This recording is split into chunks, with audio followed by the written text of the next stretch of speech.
Well, our first topic this morning is one that it's giving me a little bit of, frustration, because this is not necessarily in a general sense something that's new with regards to where homeowners build their homes, and they do it on land that they're technically not supposed to do it. But the twist is that as opposed to being in a flood zone or one of the usual suspects, it's over a heritage pipeline. So the recent spill has happened where residents have built, at least in one case, I think, over the spill, a garage, but there's also reports that there are other dwellings or civilian structures at other points of the pipeline within close proximity that was built over it.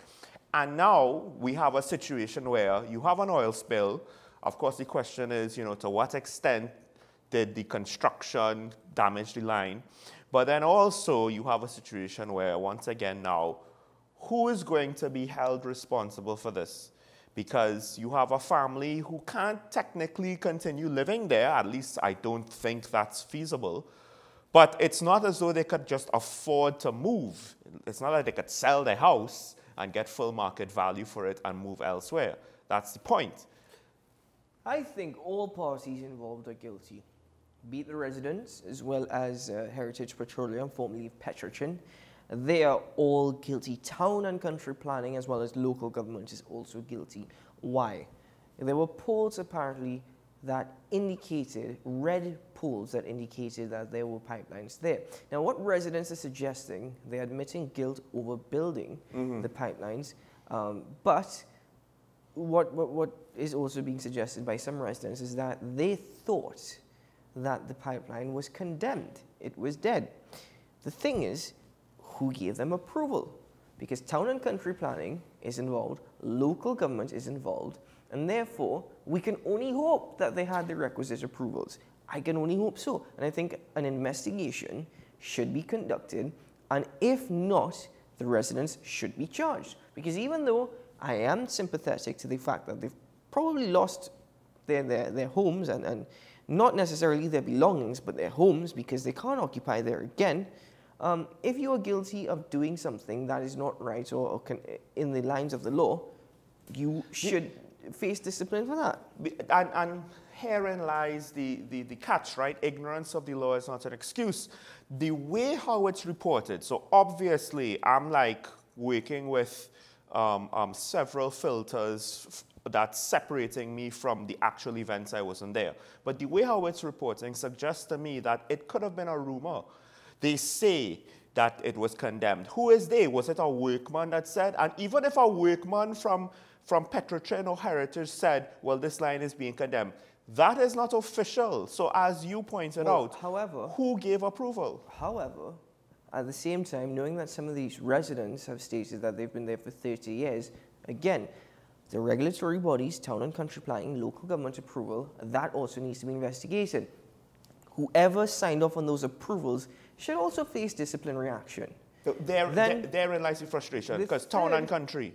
The third part of it as well, in my eyes, you've got Heritage Petroleum as well, formerly Petrochin. They're aware that these residents had built over the pipeline.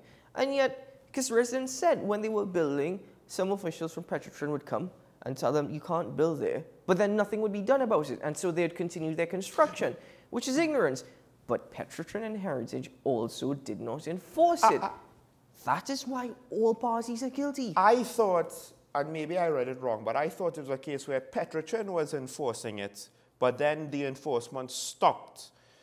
I read it differently, that at some point, the people coming out to tell people, no, you can't build here, that more or less just stopped. Now, whether or not Heritage had knowledge, what I think happened was the transition. This is a suspicion of mine, but this is based in part in part of what one caller who knows the industry said with regards to when they transitioned, they lost a lot of long-standing people with a lot of institutional knowledge, right? And they were replaced with maybe fresh, young, cheaper graduates or political appointees or what have you, right? The transition could have been where you lost the institutional knowledge, so the people who knew A not just that we have to do this job, but this specific situation is something that's ongoing that we have to monitor.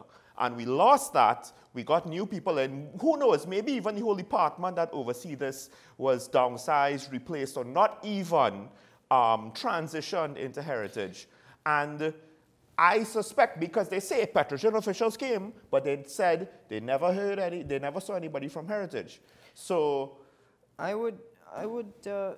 And in that respect, yes, I think heritage is wrong.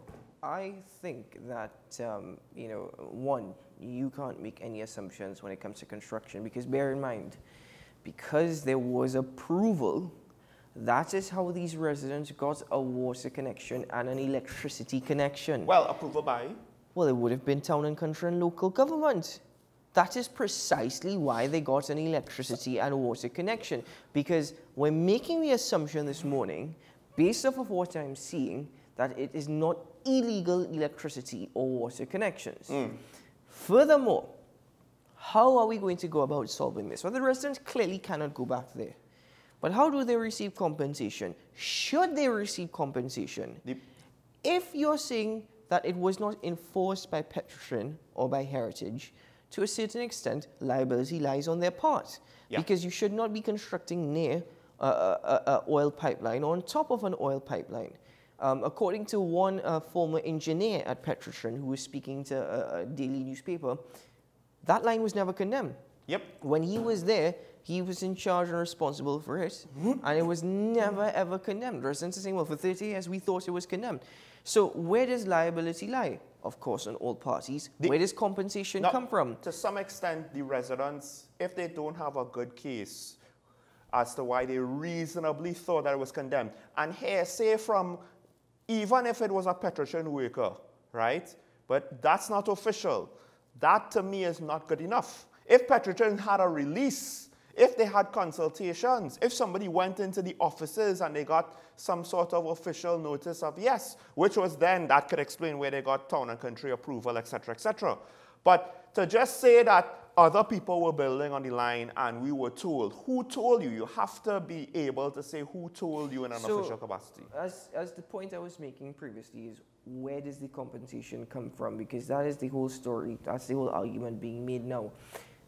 I understand that the residents, according to the Minister of Finance, are being actually accommodated at Paris Suites. I know this is going to sound heartless, even though the part responsibility lies on Petrochin Heritage. It's going to be hard for these families to start over, but I don't necessarily see them having to be compensated.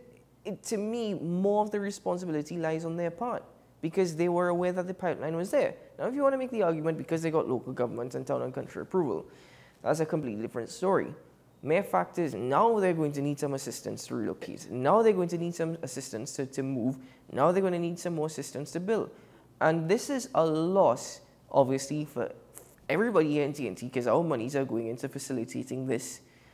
Furthermore, what has me absolutely upset and what has me absolutely crushed is the mere fact that the inefficiencies of those in charge, the authorities, those in charge, the regulatory bodies, they have not done their responsibility. They have not done their part. Yet it is taxpayers' dollars that are going to go in to correcting the situation. And therein lies the problem. We can't separate necessarily heritage and taxpayers, because the profits earned by heritage, the revenue earned by heritage, is either, in theory, going to be reinvested into a state entity or made use of by the state in some form or another.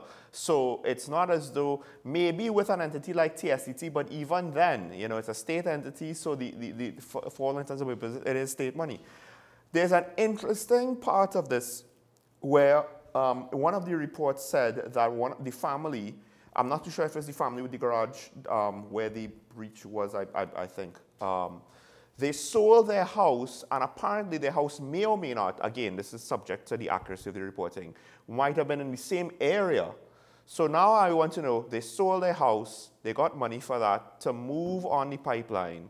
Is it that they paid somebody for that land, or is it that they were squatting on that land and figured this was a way to re-up on their net worth? I'm not saying that that's what they did. I'm saying that that also needs to be asked. Like, was this a smart move, or was it just that they thought, look, we're going to switch houses, and they were scammed and somebody sold them the land because somebody said, well, and maybe that's where the source of the line being condemned came from, the rumor. No, that same family said they knew the pipeline was there. That same family said, we thought it was condemned. Right. So whether or not they were squatting on the land, or whether or not the land was sold to them, they knew about the pipeline before even moving onto that land. No, what my point is, especially if it was a case where they were looking to sell and then squat or kind of, claim land without... Just bear in mind that land would also be most likely, because of the direct running of the pipeline underneath it, would not be allowed for residential purposes. Right. So it's not that, I'm making the assumption again, because as you said, clarification, it's not like the land could be sold to them. No, and that's why I said fraud. Right. That's why I said fraud. But the family should be smarter than this, I think so. And that's why I'm saying all agencies, all parties, everybody involved needs to face disciplinary action. See, my concern is if the family was trying to pull a fast one and then they get compensated, then that will just reward smart behavior. Which is why I have said disciplinary action for all involved, and which is why I also said, though it may sound heartless in these instances, I don't see the need to compensate these families. And here's why. It's not about this specific family. The problem is, and we have issues with town and country planning. It's not the first time we've said, where's town and country planning when we hear people build on flood zones. The problem is, if it was this isolated case and we've never had any situation remotely close to this, then a case could be made, well, exceptions could be made. But there are many cases potentially like this. It could be an oil pipeline, a flood zone. It could be uneven terrain or unsafe terrain, what have you, at the risk of landslides, etc. The government seems to be very unable to, with regards to enforcing its laws on where people can or cannot build their homes. And by giving compensation for these situations now, it will set a precedent that could take up liability when technically, the government is not approving, just not enforcing, right? And as you said, to some extent, where do we say that people cannot exercise their own judgment, do not bear their own personal responsibility? It's one thing if the government approved. And again, your questions with regards to where did they get the approval to then get electricity and water, etc., that also is a huge deal. But I don't like the precedent set. That's the problem, because there will be more cases like this. And even if these people are not taking advantage of a situation, others will take advantage of a situation. Should they pay their own hotel bills? That's another question as well, because they're being housed in Paris suites.